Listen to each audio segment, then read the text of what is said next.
जय श्री कृष्ण दोस्तों कुंडली के 12 भाव का अध्ययन हम पिछले कुछ वीडियो में कर चुके हैं। आज हम सर्वप्रथम शुरुआत करेंगे लग्न की।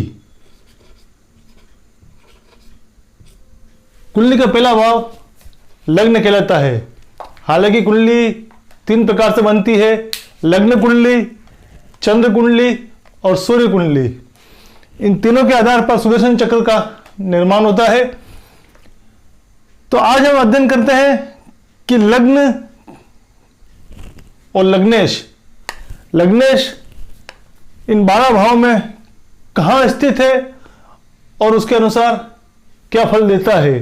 तो दोस्तों वीडियो के अंत तक बने रहिएगा ताकि इस संबंध में आपको पूरी जानकारी प्राप्त हो सके। दोस्तों कुंडली के अंदर लग्न जो है ये पूरे शरीर का इंजन होता है, जिसके आधार पर हमारा पूरा जीवन चक्र चलता है।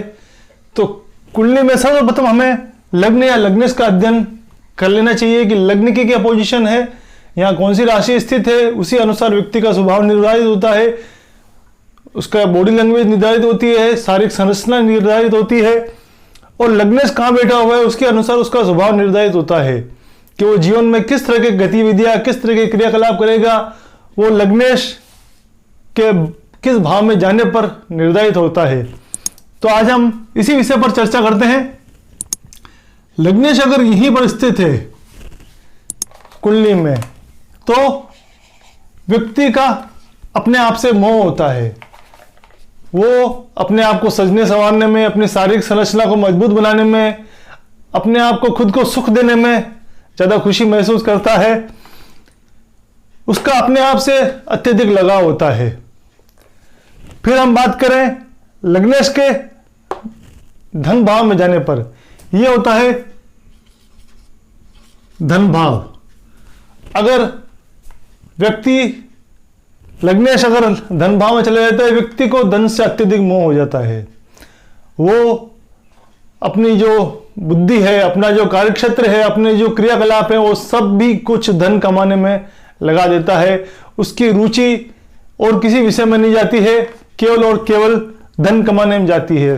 दोस्तों ये दूसरा भाव कुंडली का कुटुंब का भाव भी कहलाता है।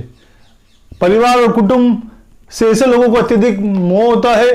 परिवार के लिए वो अपने धन को खर्च करने में ज्यादा खुशी महसूस करते हैं। परिवार से अत्यधिक लगाव भी होता है इनका। और परिवार के लोगों का भी, परिवार में भी ऐसे लोग कुलदीपक के समान या उनका अत्यधिक महत्व भी होता है। तो लग्नेश जब भी धन भाव में जाएगा तो व्यक्ति की धन से और परिवार से अत्यधिक रुचि बढ़ जाती है। वो पैसा कमाना अत्यधिक पसंद करता है। फिर हम आते हैं तीसरे भाव में। तीसरा भाव होता है पराक्रम का। पराक्रम और छोटे भाई बहनों का भाव होता है ये। लग्नेश जब भी तीसरे भाव में आता है तो व्यक्ति को पराक्रमी बना देता है। लेकिन ये कई बार अगर पाप प्रभाव में आ जाता है तो अत्यधिक आलसी भी बना देता है। तो लग्न का तीसरे भाव में जाने पर व्यक्ति का अपने भाई बंधु से प्रेम बना देता है। छोटे भाइयों से वो अत्यधिक लगाव रहता है, उनका सहयोग भी उसे प्राप्त होता है। व्यक्ति पराक्रमी होता है, अपने दम पर, अपने पुरुषार्थ के दम पर जीवन जीता है और सब कुछ अर्जित करता है। लग्नेश का यहां बैठने पर भाग्य भाव पर दृष्टि होती है और अगर भाग्य से संबंध भी अगर लग्नेश का बन जाता है तो ऐसा व्यक्ति भाग्य का राजा होता है। वो अपने भाग्य के दम पर, अपने पुरुषार्थ के दम पर, अपने पराक्रम के दम पर जीवन में सभी कुछ हासिल करता है, अर्जित करता है। फिर हम बात करें चौथे भाव की। चौथा भाव माता का होता है। तो ऐसे जातक का अपने माता के प्रति अत्यधिक लगाव रहता है। माँ का सुख उसे अच्छा मिलता है, माँ का भी प्यार उसे अच्छा मिलता है। वो माँ के प्रति पूर्ण रूप से समर्पित होता है। ये भाव मकान का होता है, घर का होता है, सुख सुविधाओं का होता है, वाहन का होता है। तो ऐसे लोगों को ऐशो आराम की जीना, अच्छे मकान में रहना, अच्छा वाहन प्राप्त करने की इच्छा होना, इस तरह की उसमें खूबी होती है। इसके अलावा अगर हम बात करें इसके अलावा और हम बात करें तो चौथा भाव मन का होता है। व्यक्ति मन से प्रसन्न रहना अत्यधिक पसंद करता है। वो संकुचित विचारधारा का ना होकर खुले दिमाग का होता है। चौथा भाव अपने घर परिवार का होता है, तो वो व्यक्ति अपने घर को सजने संवारने में, अच्छा घर बनाने में, वाहन अच्छा प्राप्त करने में अपना पुरुषार्थ लगाता है। माता के प्रति उसका जीवन में हमेशा उसको सम्मान देता है और उसका आज्ञा की कभी अवहेलना नहीं करता है। पांचवा भाव होता है शिक्षा का। शिक्षा, संतान और जनता से उसकी लाइजनिंग कैसी रहेगी, जनता से उसका संबंध कैसा रहेगा, ये पांचवा भाव रहता है। तो लग्नेश जब भी पांचवें भाव में होता है, ये धर्म का त्रिकोण भी है। मैंने एक पिछले वीडियो में मैं आपको बताया था कि धर्म के 3 त्रिकोण होते हैं, धर्म, अर्थ, काम और मोक्ष। इन चारों का, ये 4 आधार स्तंभ जीवन के हैं। तो धर्म को हम पहले 5वें और 9वें भाव से देखते हैं। तो ये धर्म का त्रिकोण होने से एक व्यक्ति धार्मिक प्रवृत्ति का होता है, शिक्षक के क्षेत्र में अच्छा नाम कमाता है, अच्छी शिक्षित होता है, संस्कारवान होता है व्यक्ति। ये 5वां भाव मैंने आपको पहले भी बताया है, प्रेम का होता है। व्यक्ति प्रेमी जीव होता है, रोमांटिक होता है, जनता से उसकी अच्छी लाइजनिंग होती है, जनता में वो प्रसिद्ध भी होता है और उसका कुनबा यार दोस्तों का बहुत बड़ा होता है, अच्छे लोगों से व्यवहार बनाना पसंद करता है, बड़े बड़े लोगों से उनका संपर्क बनता है। तो ये लग्नेश का 5वां भाव में मूल त्रिकोण में जाना शुभ माना गया है। लग्नेश और पंचमेश की युति राशि परिवर्तन भी अगर होता है तो भी अत्यधिक शुभ होता है, राजयोग बनता है। ये भी एक संतान के प्रति उसका अत्यधिक लगाव होता है, संतान से मोह भी रखता है, छोटे बच्चों से भी इसका अत्यधिक मोह रहता है। शिक्षा के क्षेत्र में भी वो नाम कमाता है। फिर हम बात करें छठे भाव की। छठा भाव होता है रोग का, शत्रु का, कर्ज का। अगर लग्नेश छठे भाव में चला जाता है तो ये योग अच्छा नहीं माना गया है, निर्धन बना देता है, रोगी बनाता है, जीवन भर उसका रोग पीछा नहीं छोड़ता है, किसी न किसी बीमारी से उसका हमेशा चोली दामन का साथ बना रहता है।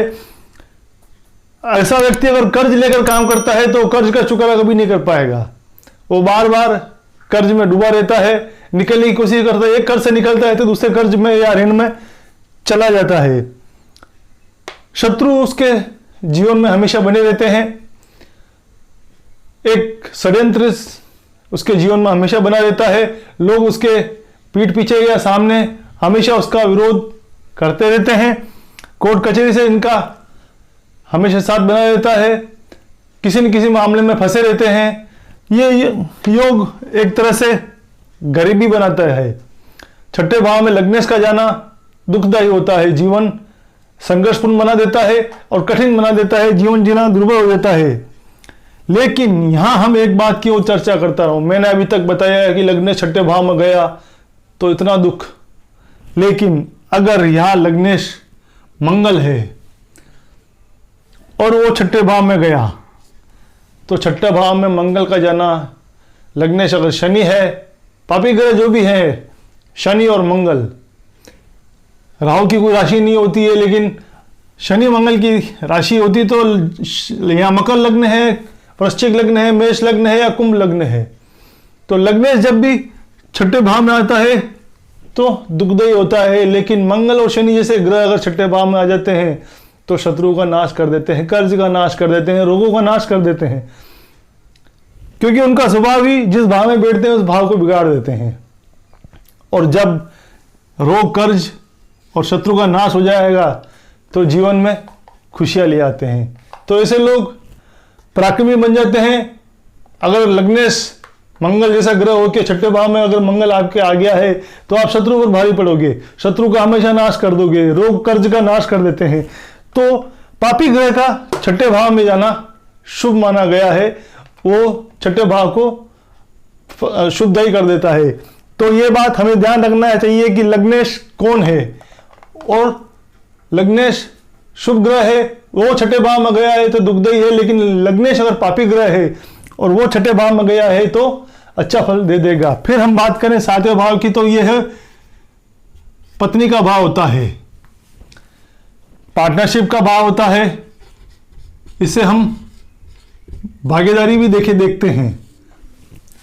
व्यवसाय का भाव भी इसे माना गया है, क्योंकि ये दशम से दशम होता है।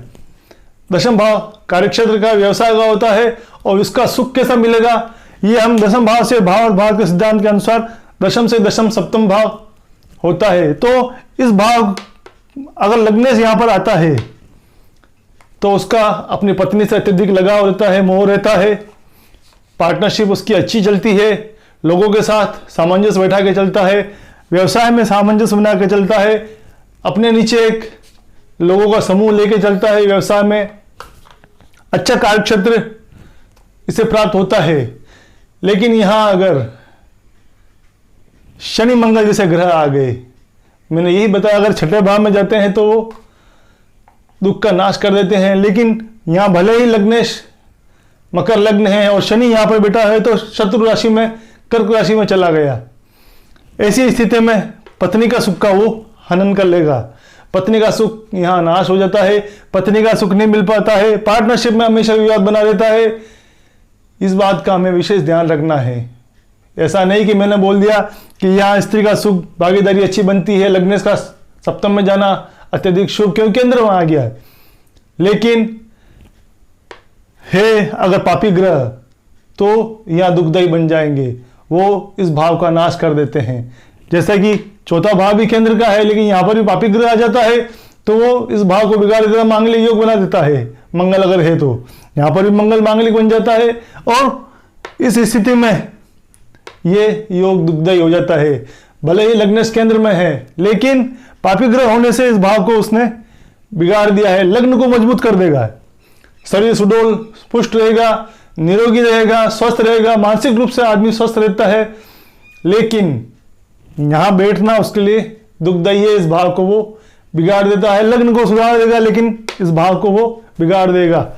तो दोस्तों, अब तक हमने बात की लग्न से लेकर सप्तम भाव तक की यात्रा की, कि लग्न का अगर धन भाव से, पराक्रम भाव से, माता के भाव से, शिक्षा के भाव से, रोग भाव से और स्त्री के भाव से संबंध होने पर क्या फल देता है। आगे की यात्रा 8वें भाव से लेकर 12वें भाव तक की हम एक नए वीडियो में आपके साथ पुनः प्रस्तुत होंगे। तो दोस्तों, हमारे साथ यूं ही बने रहिएगा। एक नए वीडियो के साथ हम आपके सामने पुनः प्रस्तुत होंगे। जय श्री कृष्ण।